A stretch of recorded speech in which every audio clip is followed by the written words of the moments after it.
We now turn to the daily coronavirus briefing with Mayor Ron Nirenberg and Bexar County Judge Nelson Wolff. Good evening. I'm Mayor Ron Nirenberg with Bexar County Judge Nelson Wolff, and tonight we're joined by Dr. Anita Kurian from Metro Health Department, and this is our COVID-19 update for the San Antonio community.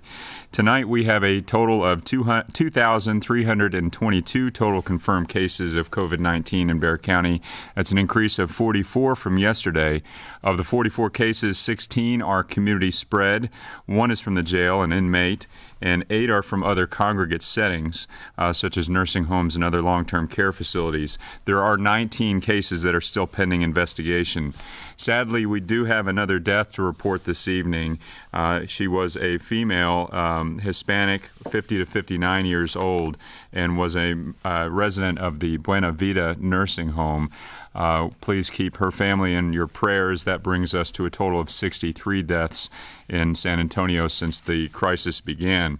Over in our hospitals, we have 82 COVID-positive patients tonight. Another 10 are under investigation in our hospitals awaiting test results. 36 patients are in the ICU and 17 are on ventilators. We still have strong capacity in our local hospitals, 77% of our ventilators, as well as 31% of our staffed hospital beds currently available. I do want to note our new walk-up testing sites that will be coming online tomorrow morning. They will be operating from 10 a.m. to 2 p.m.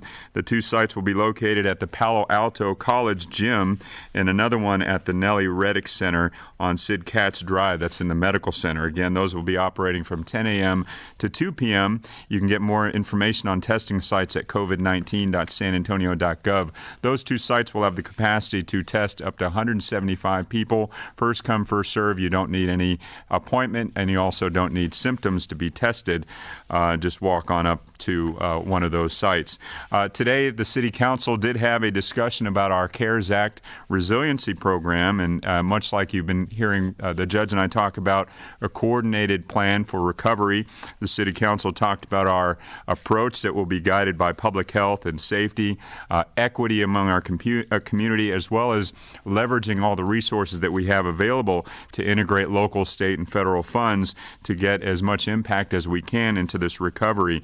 And we focused on housing assistance as well as workforce training and small business support, in addition to bridging the digital divide, which has become extremely important coming out of this crisis. The council is expected to hear the final plans next week on Thursday, and then vote to ratify the plan that includes a budget adjustment on June 4th. So stay tuned for that. Judge Wolff. Thanks, Mayor. Well, we didn't get to dance in the streets very long.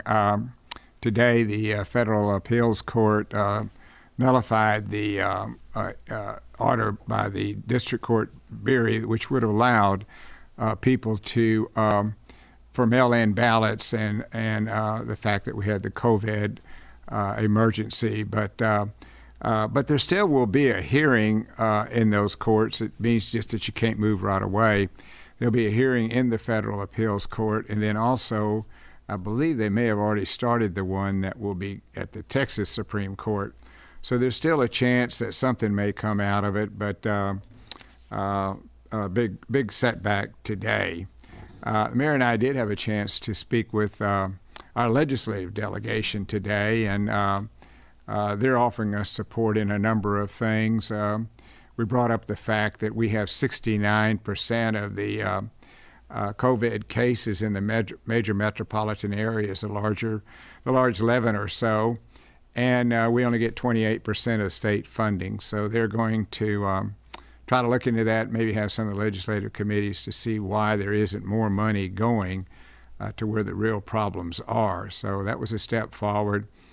And then they're going to help us with respect to the problems we're having at the jail, where we have over 200 inmates who we're still holding that should be going to the prison system, 90 some odd that should be going to the mental health hospitals. So anyway, they're gonna help us on those things. So maybe we'll get a little help eventually. We got a good delegation, and I know they're on our side, and hopefully they'll be able to do some good. I did write a letter today to Luis Saenz, who's the chief of staff for the governor. He's a friend, and he's represented the county before, so we know him, and we've asked them to really take a look at the Tobin Center. You're allowed to go to a number of different venues now, from movie theaters to churches that may, some of the mega churches have well over 3,000 seats in their churches. The Tobin Center has about 1,700, but they have a unique thing that nobody else has. We spent an extra $10 million in creating a unique sitting that can be adjusted, so they're able to actually physically remove some of the seats in between and actually physically remove rows.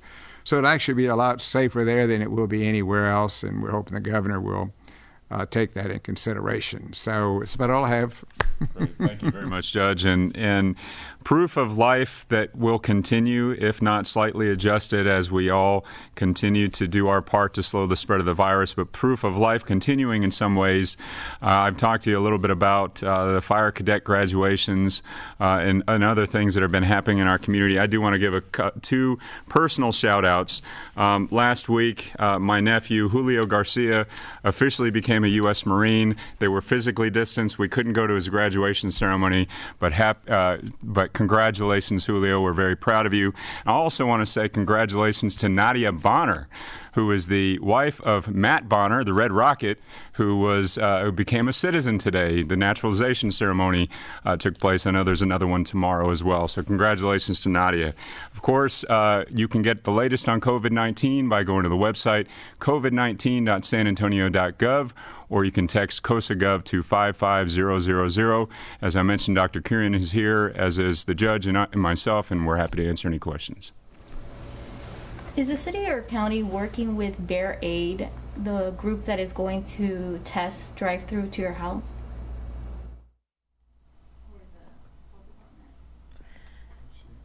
Is that the company that's doing a mail-in kits?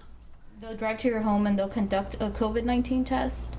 No, I just heard about it, and we are not working with them as of today. We just heard that's becoming available now.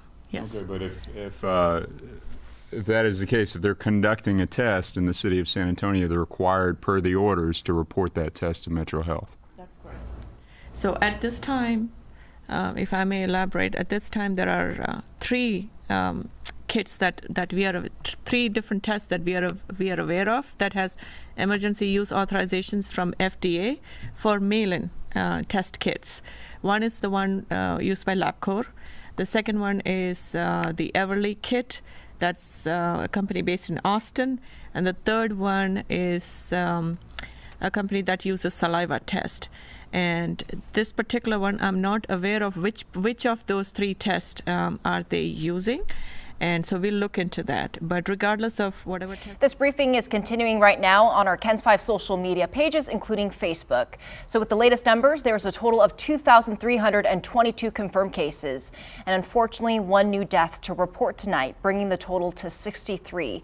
The victim was in her 50s and part of the Benavides nursing home. The mayor gave a recap on how San Antonio City Council talked about the CARES Act resiliency program for recovery. They looked over housing assistance, workforce training, and small businesses. A vote on the city's final plan will happen in June. The judge says they are working with legislative committees to get more money for Bexar County. We'll be right back.